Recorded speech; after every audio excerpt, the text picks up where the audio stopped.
Have you ever had a loop that's good, but it feels flat, like it's just missing something?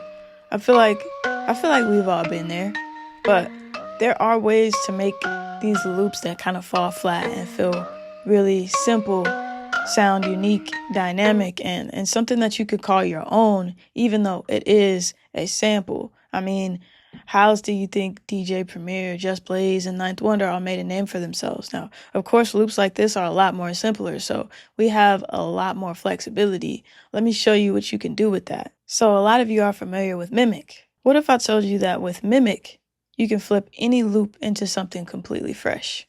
Gonna go to Instruments, scroll down to a Mimic, and I'm just gonna drag it over into our rack.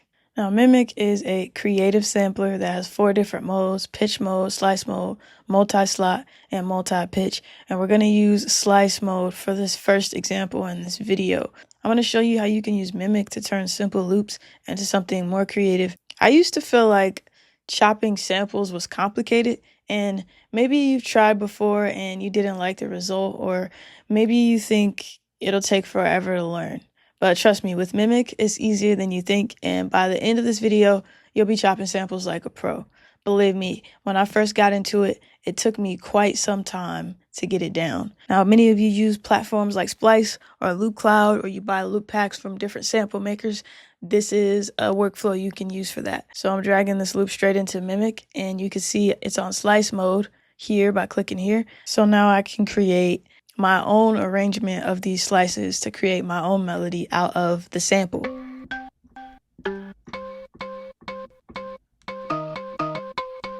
Think of Mimic as like that homie who always knows what to do with samples. It's gonna make your life way easier. Check this out.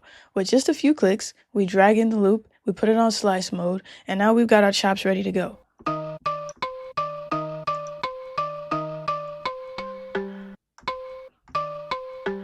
And you can change the sensitivity here just by dragging this down if you want, if you see like some slices where you don't want them to be. So now I don't have those like really short slices anymore. So now I can just get rid of this loop because I don't want to play it how they made it. And I can make a track for Mimic. And then I can access my slices either here in the sequencer or from my keyboard, whatever I prefer. And I could start sequencing different patterns.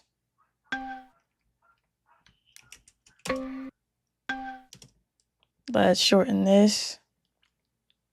And you'll begin to see how these chops can feel completely different just by rearranging.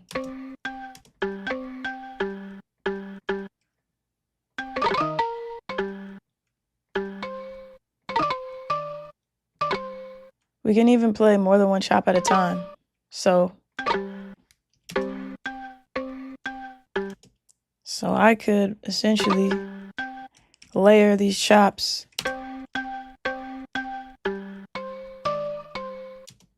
and that sounds like a completely different melody.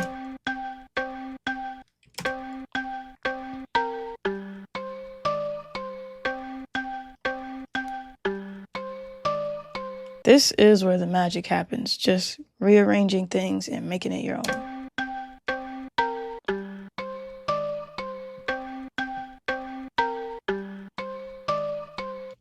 Then we can easily come into Mimic and use some of the different effects that are available. We have noise, ring mod, scream, distortion.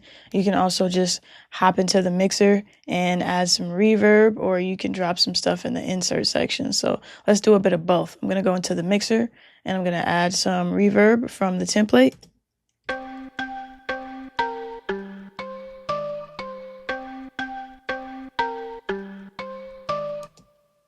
And let's drop open our insert section and let's go to effects. And I want to add a chorus effect. So I'm going to add in quartet chorus ensemble and we'll bring down the dry wet a bit.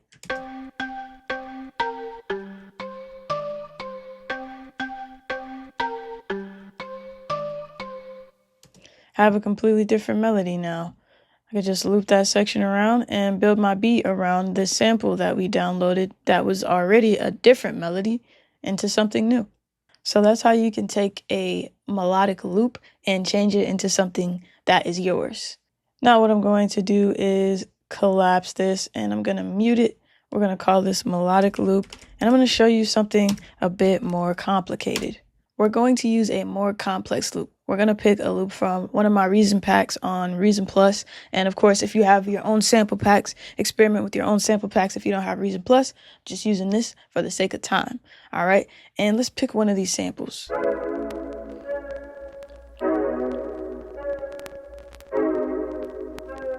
Okay, cool. I'm going to go with that one at first sight, 103 BPM. Okay, it looks like it is in a combinator. Cool. It's already in a mimic. Awesome. So I can play these slices. Let's go down an octave.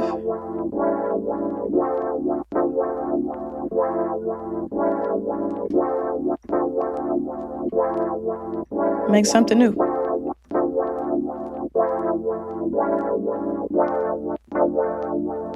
So I like that. Let's go ahead and get that recorded. All right. We'll quantize this lightly. Looks like we're having a problem here. Got 2 notes there. Okay, we'll fix that.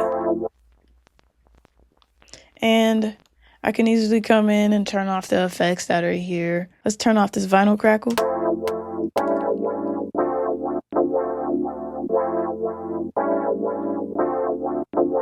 We can reverse.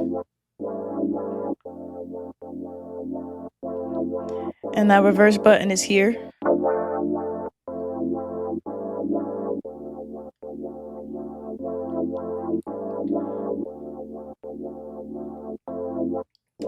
I used to struggle to make my chops flow smoothly, but with the features in Mimic, it feels like I'm making something brand new every time I drop something into it. It's definitely really intuitive and easy to use, especially with the simple sensitivity knob that you can use to dial in your chops. If you want more distinct, shorter, granular size chops,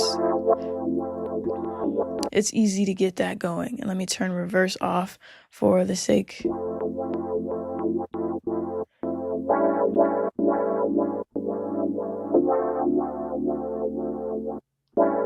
If we only want to play the slice and it not continue past that slice, we could turn off playthrough.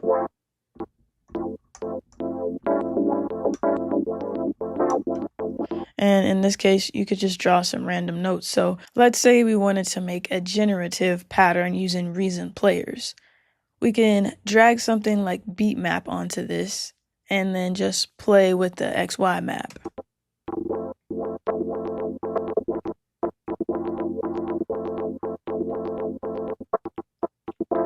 And it could give you some nice textures. Maybe turn on playthrough. Pull up the amp envelope so it's not abrupt.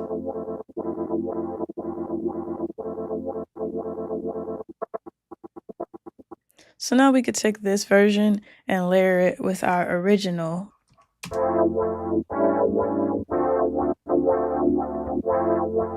Maybe we could take this copy and change the pitch.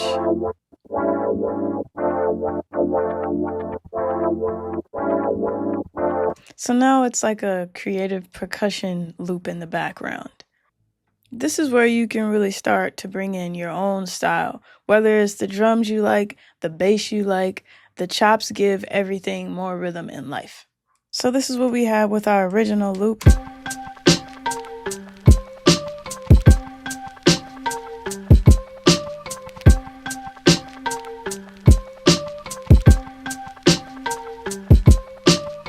And with something a bit more complicated. Let's go ahead and connect these notes.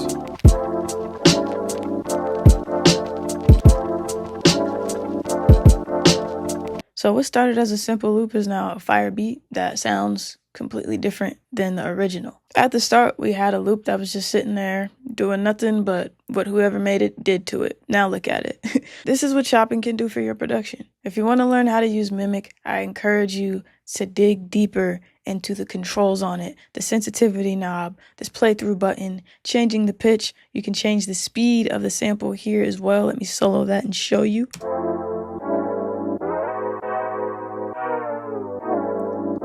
And I showed you the reverse earlier. You can experiment with the EQ section here if you want to cut some low end. For example, maybe there's bass in your sample.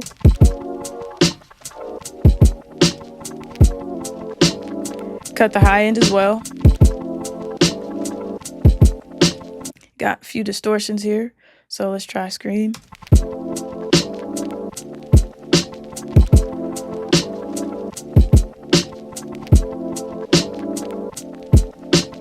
Now remember when I said chopping can seem hard at first?